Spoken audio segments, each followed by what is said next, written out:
sintonia, troca de experiências e um bate-papo descontraído sobre o Espiritismo na sua manhã. Deusa Nogueira explica a mediunidade no nosso dia a dia. Começa agora, na sua Rádio Rio de Janeiro, o programa Conversando sobre Mediunidade. Queridos amigos ouvintes da Rádio Rio de Janeiro, meu nome é Deusa Nogueira. Estamos nós conversando sobre a mediunidade. E nesse mês de dezembro, na comemoração querida do Natal de Jesus, estamos assim revendo, fazendo uma releitura desta obra, que é a Mediunidade com Jesus, do Espírito Carlos, através do médium Roberto Lúcio de Souza. E é muito interessante que cada vez que a gente vai e vem, a gente vai tendo novas perspectivas, porque o campo da experiência vai mudando. Principalmente todos nós, amigos, que passamos por esses momentos assim, dessa pandemia, desse grande movimento que foi planetário. O planeta todo passou pela dificuldade. Então a gente começa a ter noções de Jesus, da mediunidade, da vida espiritual e da sustentação que se recebe de acordo com esse grande conjunto, com esse grande conteúdo, com essa grande bagagem que todos nós armazenamos. E no dia de hoje, nós vamos pegar a terceira página do livro, cujo título é Na Sustentação Mediúnica. E, na verdade, o Espírito Carlos ele tece um comentário acerca de um dito bíblico que está em Atos dos Apóstolos, no capítulo 2, versículo 17, em que está traduzido assim: E nos últimos dias acontecerá, diz Deus, que o do meu espírito derramarei sobre toda a carne. Na verdade, é uma citação de uma citação, já que o profeta já falava sobre esse dito bíblico. Então, ele começa dizendo assim: nas diversas escolas do cristianismo, encontram os seus seguidores explicações variadas para o texto do profeta Joel, relembrado por Lucas em seu livro de Atos. Então, vamos lá. Lucas, ele era médico. Ele era alguém culto. Foi aquele apóstolo encarregado por Paulo para fazer uma organização dos evangelhos, para ter contato com aquelas pessoas que viveram com Jesus, para que tivéssemos assim uma forma organizada, uma forma mais coerente, mais lógica, já que ele recebe de Ananias os escritos, Paulo de Tarso, recebe de Ananias aqueles escritos que ele recebeu na própria Casa do Caminho, e que é um grande documento das anotações de Mateus, mas ele percebe, aí Paulo, como doutor da lei, nessa questão da exegese que estava na cabeça dele, de ordenar as coisas, de organizar, pela própria padrão da cultura, ele sente uma necessidade de uma grande organização. E essa grande organização é a proposta dele para Lucas, para que Lucas consiga fazer isso. Então Lucas ele vai a Maria de Nazaré, ele vai na própria Casa do Caminho, e ele vai tendo contato com vários personagens, com vários espíritos encarnados que tiveram esta visão, ou essa vivência com Jesus, mesmo pequena. E aí a gente vê no Evangelho de Lucas assim uma ordenação, A grande verdade, a gente sempre fala isso, que o Evangelho de Marcos, o Evangelho de Marcos e o Evangelho de Mateus é um evangelho que vem para o povo judeu, para o povo hebreu. E o Evangelho de Lucas e de João é o evangelho que vai para toda a gentilidade, para todo mundo, Então, ele, com certeza, conhecendo o texto do profeta Joel, e percebendo no contato com as criaturas o quanto a situação dos chamados milagres, o quanto a presciência das coisas que Jesus possuía, o quanto isso envolvia toda a tradição evangélica, toda a tradição apostólica, toda a tradição cristã, ele cita, como a dizer, né, essa vinda de Jesus como instauradora de um novo tempo, de uma nova época dentro da história da humanidade. Então, ele relembra no seu livro de Atos essa fala de Joel: e nos últimos dias acontecerá, diz Deus, ou diz o Senhor, né, que do meu espírito derramarei sobre toda a carne. E aí ele continua dizendo assim: acreditando-se portadores da verdade ou presos aos dogmatismos seculares de si próprios, eles não conseguem muitas vezes perceber a objetividade da informação acerca das manifestações mediúnicas. E aqui ele está falando das diversas escolas cristãs, em que, na verdade, né, pelo orgulho, pela vaidade que é nossa, a gente se julga os únicos donos da verdade. E aí criam até cisões, criam até dificuldade entre elas, né? Então, eles não percebem a objetividade dessa informação. E aí ele vem trazendo: assim, ao estudioso do Espiritismo, cabe o entendimento profundo dessas promessas. E por que cabe a gente esse entendimento profundo?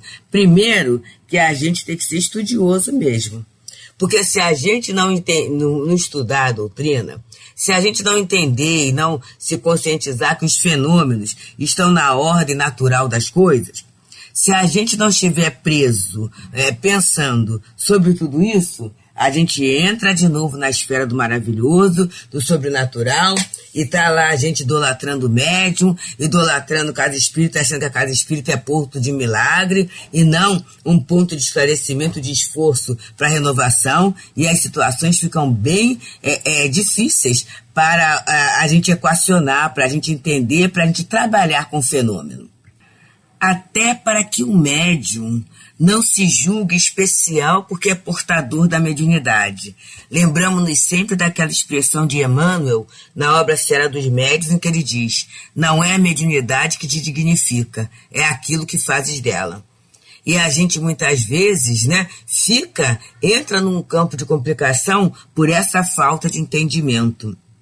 Então, se a gente for estudioso e ver na doutrina espírita não só uma forma de aquisição de conteúdo intelectual, mas e principalmente um instrumento, uma ferramenta para a nossa transformação moral, a gente vai se aprofundar no entendimento das promessas. E aí ele continua falando: quantas vezes os trabalhadores espiritistas, não portadores do dom mediúnico, de forma mais ostensiva, questionam seus papéis na reunião de intercâmbio. E eu vou parar aqui, porque é exatamente o papel de muitos médiuns, ou que trabalham na preparação do trabalho, muitas vezes no chamado trabalho de tratamento espiritual. A gente tem uma antessala para esse tratamento, que é aquela sala em que os médiuns fazem a oração, fazem o estudo. No Leon Denis, a gente tem aquela sala em que os médiuns dão os passes dispersivos para depois entrarem na sala de tratamento. E muitas vezes, esse médium que fica nessa antessala, ele fala assim: eu não sou importante, eu posso faltar. Eu posso faltar porque, afinal de contas, eu não tenho mediunidade ostensiva, eu não sinto nada. E a mesma coisa no chamado atendimento espiritual, o trabalho da desobsessão. Quantas vezes, meus queridos, quantas vezes mesmo, né? Os amigos espirituais, né? Eles ficam mobilizados mesmo pela falta do elemento humano, porque aquele chamado médium de apoio, ele acha que o médium psicofônico, ou o médium de corporação, ou aquele que ostensivamente passa a mensagem, ele é o ponto central mais importante da lei. Então ele fala: eu não doutrino, eu não dirijo a sala, né? Eu não recebo o espírito, vamos colocar assim. Então meu papel não tem importância. E tudo isso, meus queridos, é fruto de um profundo desentendimento do processo, de uma falta de estudos muito grande. Porque se a gente estudar, se a gente se aprofundar, se a gente conseguir absorver, né, esse conteúdo, que é o trabalho em conjunto e é muito bom, e entender a mediunidade, no outro falar de Paulo, né, em que ele fala assim: tenho para mim que a excelência que a virtude é como se fosse colocada em vasos de barro, para que a excelência do poder seja de Deus e não minha. Então, se o médium começar a entender que a mediunidade é essa grande ferramenta, né, e que a excelência do trabalho mediúnico é de Deus, que não foi ele que inventou a mediunidade, ele vai trabalhando nisso, a humildade no sentido do aproveitamento integral desse conteúdo, dessa oportunidade, com toda certeza, a gente, seja o papel que ele estiver, ele vai desempenhar com lisura, ele vai desempenhar com gratidão, ele vai desempenhar com profundo aproveitamento daquele momento, daquela oportunidade. Agora, se não houver essa compreensão, a gente vai pulando no campo da disputa, né? É assim, assado, fulano faz desse jeito, outro faz do outro, fulano é melhor ou pior, e a gente vai começando a criar uma hierarquia na tarefa mediúnica, que na verdade, podemos falar com toda clareza, gente, nenhum de nós, por mais ostensiva que seja a mediunidade, vai poder saber disso, vai poder perceber, porque a maior mediunidade, ou a melhor mediunidade, é aquela que presta mais serviço. E quem é que vai poder medir os serviços prestados pela mediunidade? Sob o ponto de vista material, muitas vezes fica mais fácil isso. Mas sobre o ponto de vista moral, e os espíritos que estão ali, que são, muitas vezes, de forma anônima, de forma silenciosa, são recebidos se recebem os benefícios através daquele médium, e muitas vezes até daquele médium de apoio, daquele médium anônimo que está ali com a sua boa vontade, com o seu fluido, com a sua prece, sem ter, às vezes, até nem muita consciência do papel que está desempenhando, mas com o espírito de equipe, com a alegria da participação.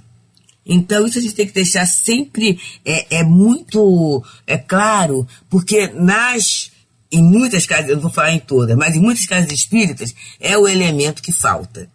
É esse elemento de sustentação que falta, porque ele falta a tarefa que ele se julga não importante.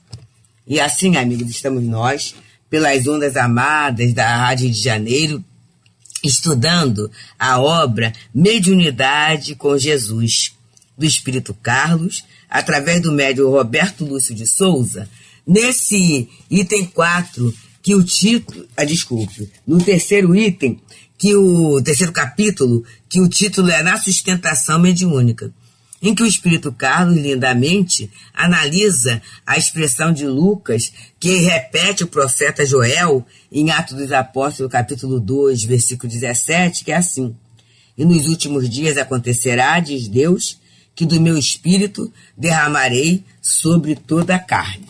Esse é o texto que estamos estudando.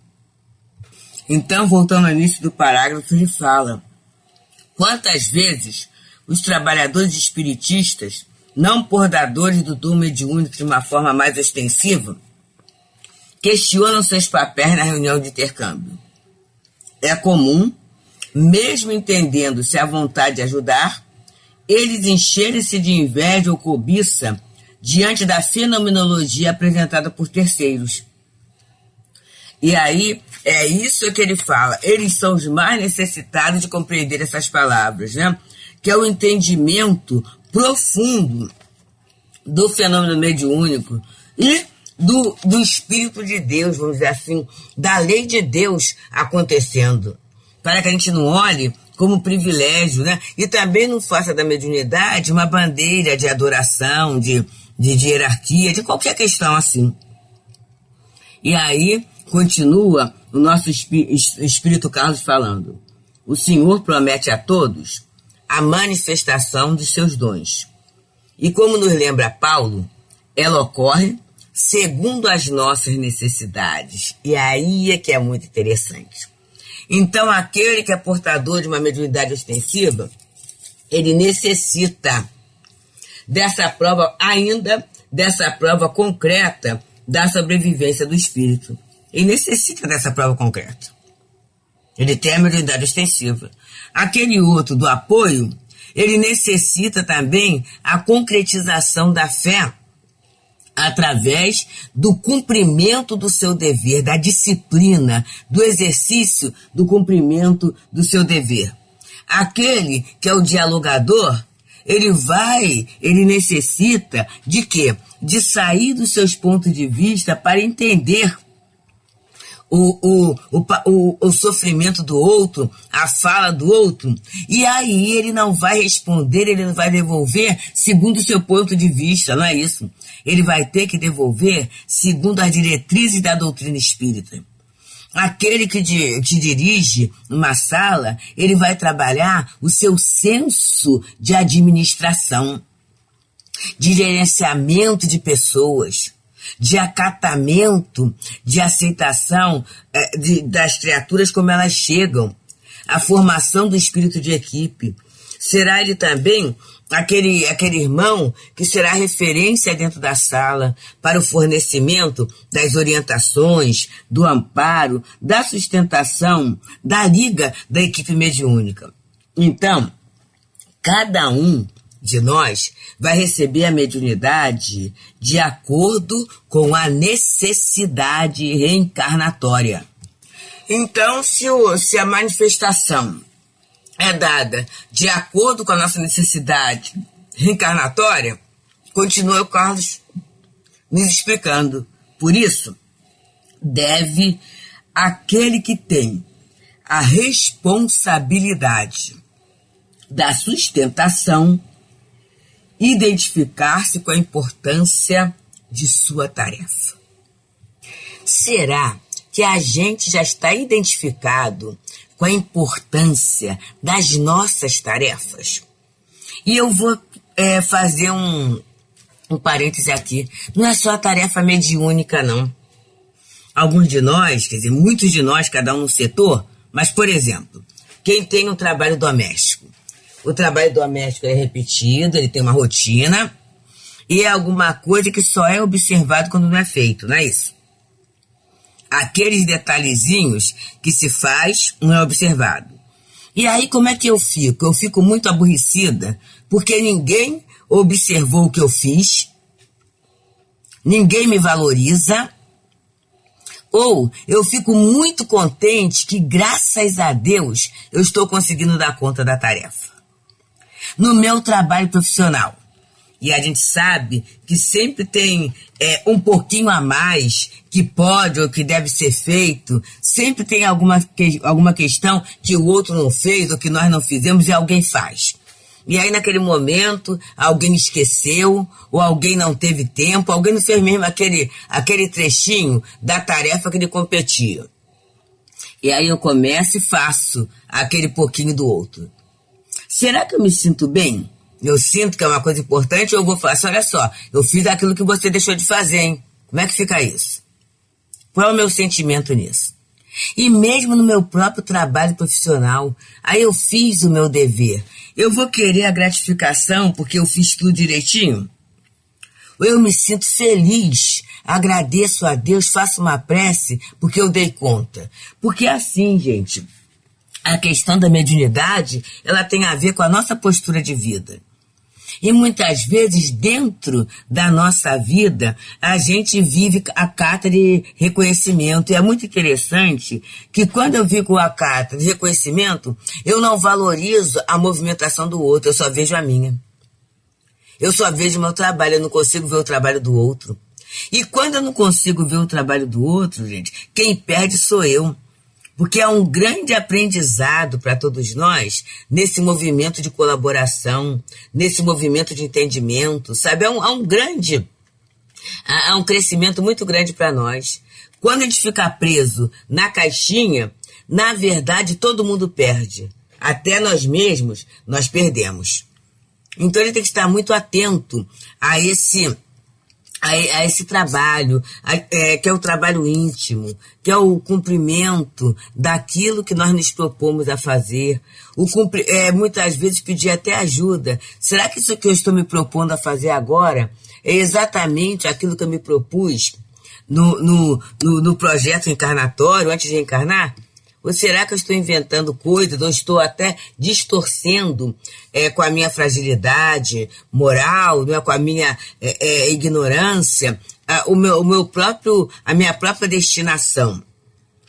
Será que essa tarefa que eu estou fazendo realmente está me ajudando a mudar meu ponto de vista, a trabalhar a minha confiança, a me relacionar melhor com o meu próximo?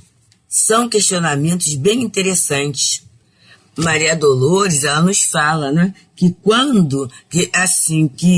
ela pede a Deus, né, não me atenda às exigências loucas, faz-me perceber que alcançarei além do necessário se eu cumprir meu dever. Será que eu tenho essa consciência? Que o cumprimento do dever está me dando agora, além daquilo que eu necessito para viver? E eu não estou falando da necessidade material apenas, não. Eu estou falando das questões morais. Será que se eu não cumprisse meu dever, eu conseguiria estar em pé com bom ânimo? Às vezes o ânimo não é tão bom, mas pelo menos eu estou em pé, eu consigo levantar, eu consigo dar conta. Porque, amigos, quantos irmãos mesmo, queridos, que eu tenho tido contato, que estão nessa perda do gosto de viver. Embora, assim, não falem em suicídio e nada disso, né? Muitos amigos religiosos e tudo, mas é como se as coisas fossem perdendo a graça. E aí você vai ver, né, ao longo do dia, em que as criaturas muitas vezes não têm tarefas. Muitos até com os ajudantes domésticos, né? Os secretários, as pessoas que fazem alguma atividade. Então a criatura, quando ela levanta, seria só para cuidar da sua higiene, da sua alimentação, e a partir daí ela fica com tempo livre para fazer o que quer. Mas nem sempre o fazer o que quer é fazer o que eu devo. E aí, aquele gasto de tempo em redes sociais, né? Em determinadas questões que não enriquecem em nada o nosso sistema de querer viver, de gostar de viver, o nosso sistema de amor. E aí o nosso querido Carlos, ele encerra dizendo assim: por isso, aquele que tem a responsabilidade de sustentação deve identificar-se com a importância da sua tarefa. E, se não foi designado para ser o condensador das energias que fluem dos pensamentos emitidos pelo mundo espiritual através das imagens, dos sons ou da escrita, é seu papel materializar nos programas de intercâmbio um ambiente sadio e tranquilo, aonde todos sintam a presença do Espírito de Deus. E como é que isso vai poder ser feito, gente? Da boa vontade, da fraternidade, da predisposição. Pessoalmente, eu lembro de uma querida amiga, trabalhadora lá do Leon Denis, trabalhadora do apoio. Ora, ela não falta. Ela sempre tem aquele cuidado de levar a aguinha, os copinhos de água, contadinho, né? Que vai ser fluidificado e vai ser bebido no final do trabalho para aquela sala. Ela está sempre com bom ânimo. Ela faz a prece com muito carinho mesmo. E quando alguém fala assim, mas coitada, você fica cansada de ficar em pé 1h30, fala assim, olha, isso não é cansaço, isso é um grande prazer. Então esse devotamento ao trabalho que ajuda a criar um bom clima para todo o grupo. Porque aí a gente sempre lembra daquela irmã, não é? A gente sempre lembra daquela irmã assim, fulano está sempre bem. Fulano está sempre trabalhando com muito gosto. E aí aquele que começa a entrar no caminho do desânimo, no caminho da desistência, hoje eu vou faltar, hoje eu não vou, dou as desculpas, hoje eu não vou por causa disso, daquilo outro, a gente lembra aquela figura que na verdade ela distribui, ela emana para todo o grupo uma sustentação, e assim ela é muito alegre, sabe, um clima de alegria, um clima de otimismo, um clima de paz, que é realmente esse clima indispensável e favorável ao trabalho do atendimento espiritual. Então, amigos, que cada um de nós possa aproveitar o dia de hoje para meditar no nosso papel como colaborador de Jesus na sustentação da tarefa do bem.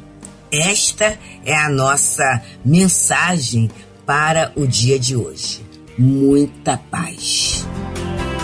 Deusa Nogueira explica a mediunidade no nosso dia a dia. Programa Conversando sobre Mediunidade.